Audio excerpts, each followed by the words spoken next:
happy as he is yours.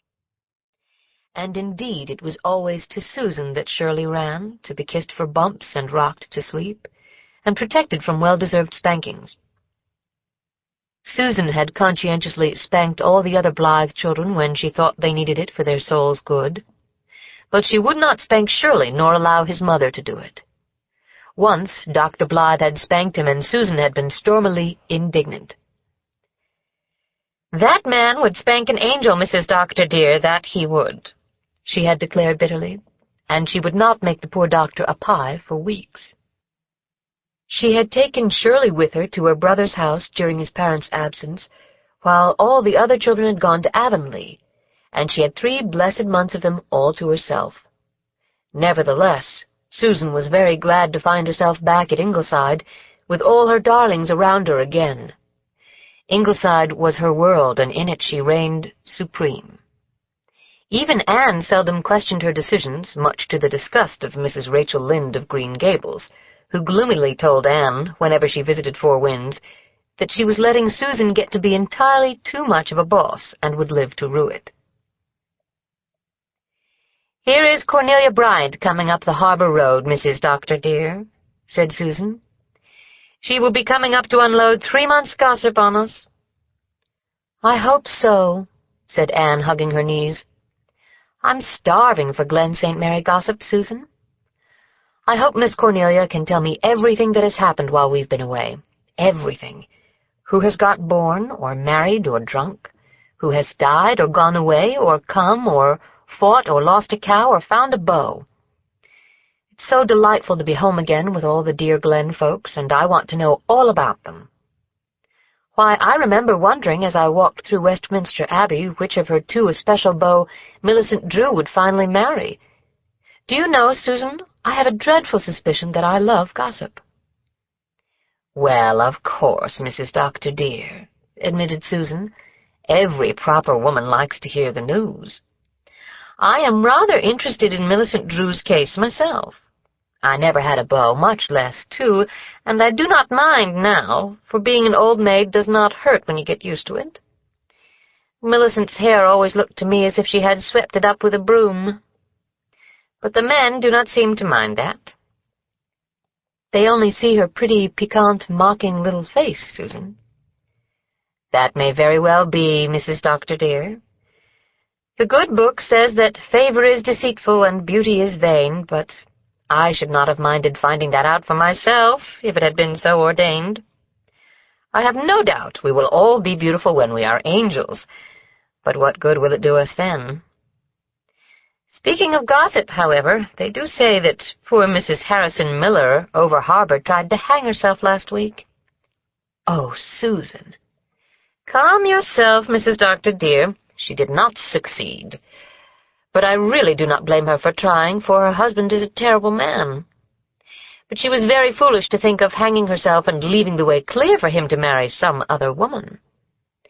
If I had been in her shoes, Mrs. Doctor, dear, I would have gone to work to worry him so that he would try to hang himself instead of me.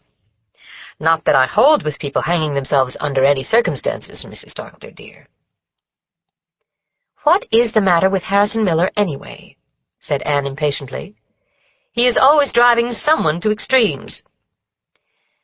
"Well, some people call it religion, and some call it cussedness, begging your pardon, Mrs. Doctor, dear, for using such a word. It seems they cannot make out which it is in Harrison's case. There are days when he growls at everybody because he thinks he is foreordained to eternal punishment, and then there are days when he says he does not care and goes and gets drunk. My own opinion is that he is not sound in his intellect, for none of that branch of the Millers were. His grandfather went out of his mind. He thought he was surrounded by big black spiders. They crawled over him and floated in the air about him. I hope I shall never go insane, Mrs. Doctor, dear, and I do not think I will, because it is not a habit of the Bakers. But if an all-wise Providence should decree it, I hope it will not take the form of big black spiders, for I loathe the animals. As for Mrs. Miller, I do not know whether she really deserves pity or not. There are some who say she just married Harrison to spite Richard Taylor, which seems to me a very peculiar reason for getting married. But then, of course, I am no judge of things matrimonial, Mrs. Doctor, dear. And there is Cornelia Bryant at the gate, so I will put this blessed brown baby on his bed and get my knitting. Chapter 2. Sheer Gossip.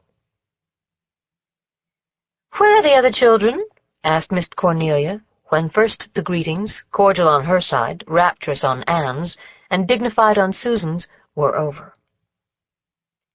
"Shirley is in bed, and Jem and Walter and the twins are down in their beloved Rainbow Valley," said Anne. "They just came home this afternoon, you know, and they could hardly wait until supper was over before rushing down to the valley. They love it above every spot on earth. Even the maple grove doesn't rival it in their affections." "I am afraid they love it too well," said Susan gloomily. "Little Jem said he would rather go to Rainbow Valley than to heaven when he died, and that was not a proper remark."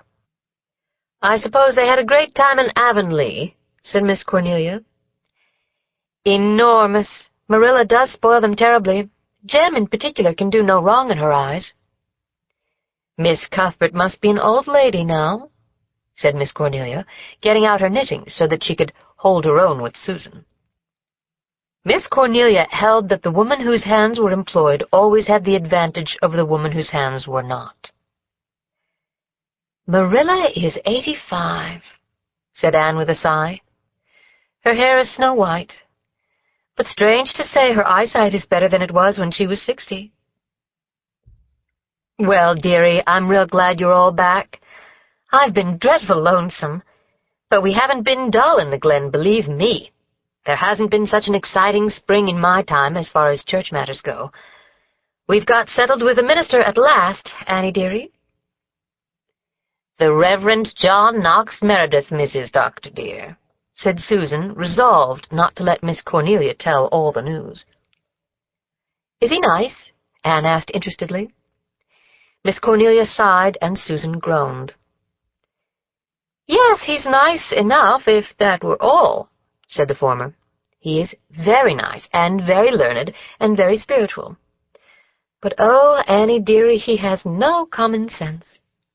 "How was it you called him, then?" "Well, there's no doubt he is by far the best preacher we ever had in Glen St. Mary Church," said Miss Cornelia, veering a tack or two.